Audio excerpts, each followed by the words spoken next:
হ্যাঁ No! God, please, no! No! ভাবছিলাম যে 4 নাম্বার ফ্রি সার্ভিসিংটা করা যাব, যদি প্রয়োজন হয় শুধুমাত্র মোবিলটা চেঞ্জ করব, এয়ার ফিল্টারটা যদি লাগে তাহলে চেঞ্জ করব, এতটুকুই। কিন্তু ভাই তারা যে আমার একটা হারকেন ধরাই দিছে। এখানে আসতেছে আমরা একটু পরে। আমরা সার্ভিসিং করাইতে আসছি হচ্ছে পল্টনের ইয়ামাহা শোরুমে। এখান থেকে আমি বাইক নিয়েছিলাম গত 1 বছর আগে, অর্থাৎ আমাদের বাইকের প্রায় 1 বছর হয়ে গেছে।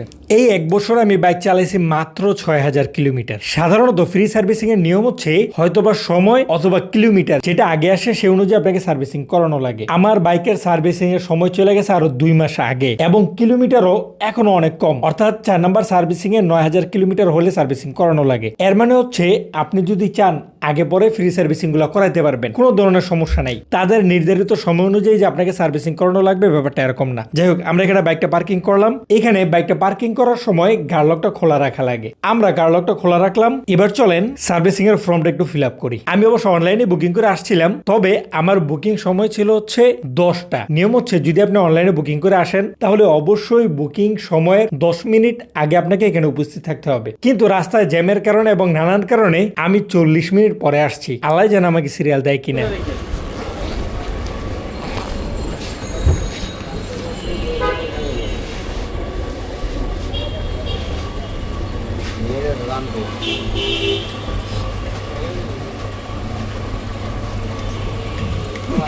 বুকিং তো করছিলাম 10টায়, লেট হয়ে গেল। আর কি বুকিং বাতিল হয়ে রেগুলার ইয়াতে যাবো? বাতিল হয়ে গেছে, পরে পরে উঠবে এই কথা হবে। কি নামে? আসাদুজ্জামান ইমরান। গাড়ির নাম্বার প্লেটের নাম্বারটা বলেন। হ্যাঁ, সিরিয়াল যে চলে গেল, আমি আবার পাইতে কতক্ষণ টাইম লাগতে পারে? আশা করি পরের স্লোটে পাবেন। যদি 11টার অনলাইন গ্যাপ থাকে তাহলে পরের স্লোটে উঠে যাবে, চাবি যাবে। এখন তো স্লোট সব বুকিং হয়ে গেছে, মানে সব স্লোটে র্যাম্পে গাড়ি উঠে গেছে। পরের স্লোটে যদি 11টারটা কোনোটা গ্যাপ থাকে তাহলে আপনাকে উনি 1 নাম্বার কাউন্টার আমাদের 16 নাম্বার। আপনার যদি একটা বাইক থাকে এবং আপনি যদি ফ্রি সার্ভিসিং করাইতে চান তাহলে অবশ্যই অনলাইন থেকে বুকিং করে সময় মতো আসবেন, তাহলে তাড়াতাড়ি সার্ভিসিং হয়ে যায়, মোটামুটি তাড়াতাড়ি হয়, অর্থাৎ 1-1.5 ঘন্টার মধ্যে কাজ হয়ে যায়। আর যদি আপনি অনলাইনে বুকিং করে না আসেন তাহলে অন্তত আপনাকে 4 থেকে 5 ঘন্টা পর্যন্ত অপেক্ষা করা লাগে, অথবা আরো বেশি অপেক্ষা করা লাগে, প্রায় সারাদিন চলে যায়।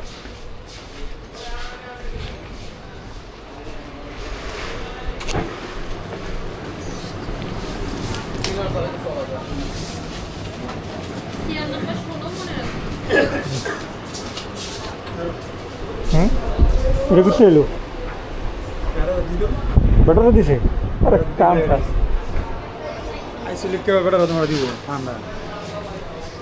আবার লগে লগে ঠান্ডা মুখে খাইতেছে। আরে আমি কিনছি, ऐसे तो नहीं होता है। তুই কিনলে বুঝছিস? হেরা জীবনে খাওয়াইছি মজু। मस्त जोक मारा रे या हंस रे हलकट हंस তুই তো আমার লগে আসলি, তুই গেলে হয়েছি তুই তো সারাক্ষণ আমার লগে আসলি, তুই কোনটা গেলি? বেটারা কইছি মজু দিয়ে দিতে বড় জায়গায়।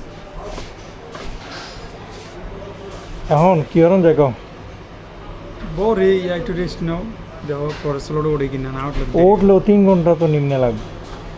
ঘুরামু 3 ঘন্টা ঘুরে আউন যাইবো। চলো ঘুরে গেল। বই একটু খেয়াল হই মজুরা।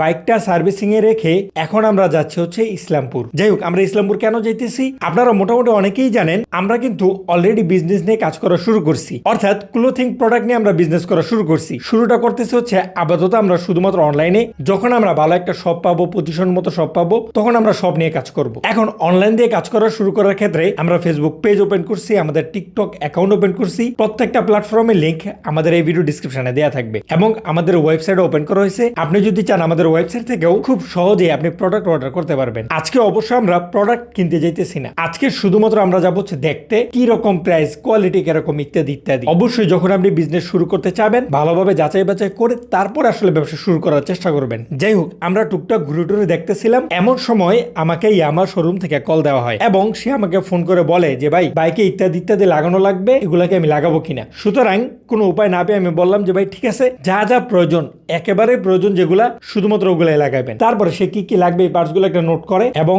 আমাকে জানায় প্রায় 5,700 টাকার মার্কেট, এবং সাথে এটাও বলে দেয় যে ভাই আপনি কিন্তু 10% ডিসকাউন্ট পাইতেছেন। আর ইয়ামাহাওয়ালাদের ডিসকাউন্ট কিন্তু আপনারা জানেন, মূল দাম থেকে 100 টাকা বাড়ায়, তারপরে 20 টাকা আপনাকে ডিসকাউন্ট দিয়ে দেয় এবং 80 টাকা তারা অতিরিক্ত প্রফিট করে বসে। যাই হোক, কি আর করা, ব্যাকে এসে পেমেন্ট দিয়ে বের হলাম। বাইকের সিটের নিচে আমার কাগজটা ছিল গাড়ির, এটা একটু চেক করে দেখলাম যে সবকিছু ঠিকঠাক আছে কিনা, কারণ গুলিস্তানে পুলিশ টুলিশ ছিল। চেক করে দেখলাম যে না, সবকিছু ঠিকঠাক আছে, কোনো কিছু ভিজে নেই। বাস এবার চলেন আমরা বের হই এখান থেকে। আমি ইয়ামাহের ফেসবুকের বেশ কিছু গ্রুপে অ্যাড আছি, সেখানে আমি দেখছিলাম যে 4 নম্বর ফ্রি সার্ভিসিং এর পরে বাকি সার্ভিসিং গুলাতে কিন্তু প্রাইস তুলনামূলক কম থাকে। সম্ভবত বইটা দেখলে আমি বুঝতাম 100 টাকা না কত টাকা করে থাকে। আস্তে আস্তে প্রাইস বাড়ে, আপনি সামনে যত সার্ভিসিং করাবেন সেই অনুযায়ী প্রাইস বাড়বে। কিন্তু 5 নম্বর সার্ভিসিং এর প্রাইস একেবারেই কম, 6 নম্বর সার্ভিস আরেকটু বেশি, তারপরে 7 নম্বর সার্ভিস আরেকটু বেশি, এইভাবে প্রাইস একটু উপরের দিকে ওঠে। এখন কত হচ্ছে, 4 নম্বর ফ্রি সার্ভিসিং এর পরেই যারাই 5 নম্বর ফ্রি সার্ভিস কম টাকা দেখে করাইতে গেছে তাদের কাছ থেকেই এইভাবে পার্টসের নাম করে প্রচুর পরিমাণ টাকা খায় বসে এই শোরুমওয়ালারা। এখন আমি আসলে এটাই ভাবতেছি যে তারা হয়তো এই জিনিসটা বুঝে গেছে যে 4 নম্বর ফ্রি সার্ভিসিং এর পরে সাধারণত পাবলিক আর তাদের এখানে সার্ভিসিং করাতে আসে না, যার কারণে এখন খুব সম্ভবত তারা 4 নম্বর সার্ভিসিং এই পার্টসের নাম করে মোটামুটি খাইয়া দেয়। কি কি পার্টস লাগায় আমাদের কাছে 5,700 টাকা বিল উঠাইছে সেই লিস্ট আমি এখানে দিয়ে দিলাম। এই লিস্টের মধ্যে ডিসকাউন্ট বাদ দিয়ে আমাদের আসছে হচ্ছে 5,100 সামথিং। সুতরাং আমি আপনাদেরকে এই ব্যাপারে সতর্ক করে দিতে পারি, আপনি যদি 4 নম্বর ফ্রি সার্ভিসিং করাতে যান সেক্ষেত্রে অবশ্যই একজন অভিজ্ঞ ব্যক্তির সাথে রাখবেন, যে পার্টসগুলো ঠিকঠাক আছে কিনা। সবসময় চেষ্টা করবেন যে সার্ভিসিং করতেছে তার সামনে থাকার, কোনো পার্টস সে খুলতেছে কিনা, পুরান পার্টস লাগাইতেছে কিনা, তারপর আপনাকে বলতেছে কিনা যে ভাই একটা নতুন পার্টস লাগবে, হ্যান না বলতে বল। এই কারণে 4 নম্বর সার্ভিসিং এর সময় যতটুকু সম্ভব সতর্ক থাকবেন এবং যে ব্যক্তি সার্ভিসিং করবে তার পাশাপাশি থাকার চেষ্টা করবেন, দেখার চেষ্টা করবেন। কি অবস্থা, পুরো অন্ধকার করে করে যাইতেছে, সবগুলো ধুয়ে আমার উপর দিয়ে যাইতেছে। কার পিছনে বললাম যে আমি।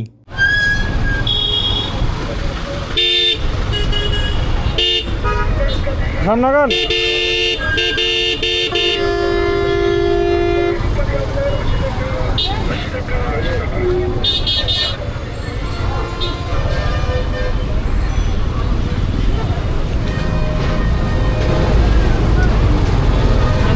अरे बेटे तुझे थकान नहीं लग रही?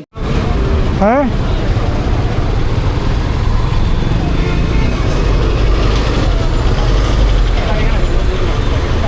এখানে রাখবো ওদিকে।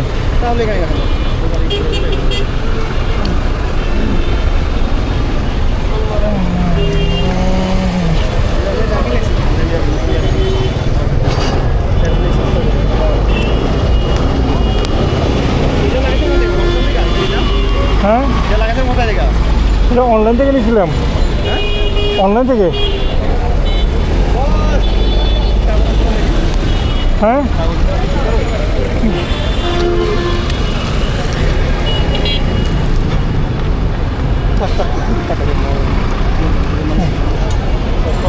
আছে মিনিট।